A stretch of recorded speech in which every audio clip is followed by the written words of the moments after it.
యేసునామంలో మీకు శుభములు ప్రియమైన వాళ్ళరా. మానవుని యొక్క హృదయము పలు రకాలైనది. ఒకటోది కీర్తన 34వ కీర్తన 18వ వచనంలో విరిగిన హృదయం. రెండవది కీర్తన 51:17, కీర్తన 69:20 విరిగి నలిగిన హృదయం. మూడవది ఆదికాండము 6వ అధ్యాయం 6వ వచనము, కీర్తన 73వ కీర్తన 21వ వచనము వ్యాకుల హృదయము. నాలుగవది ద్వితి 2:30, కీర్తన 95:8 ప్రకారము కఠిన హృదయం.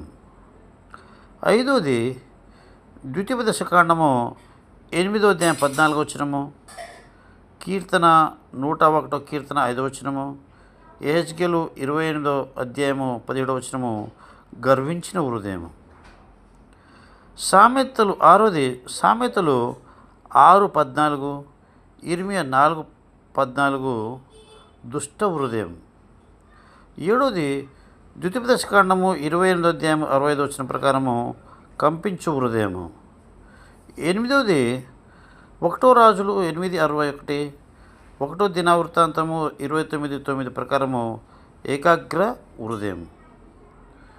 తొమ్మిదవది ఇర్మియా గ్రంథము 22వ అధ్యాయము 17వ వచనము, 2 పేతురు 2:14 లోభత్వమున్న హృదయం.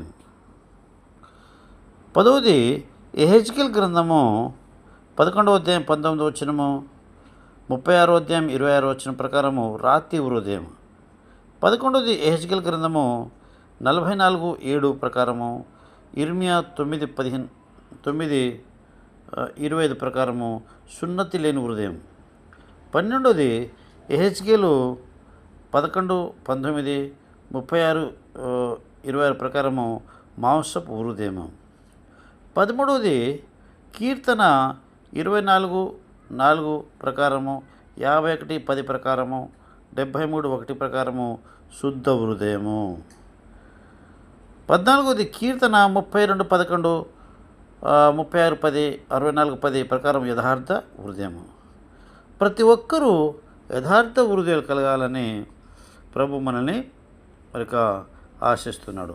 ఇట్టి మాటలు మన వినికిడిలో దీవించునుగాక.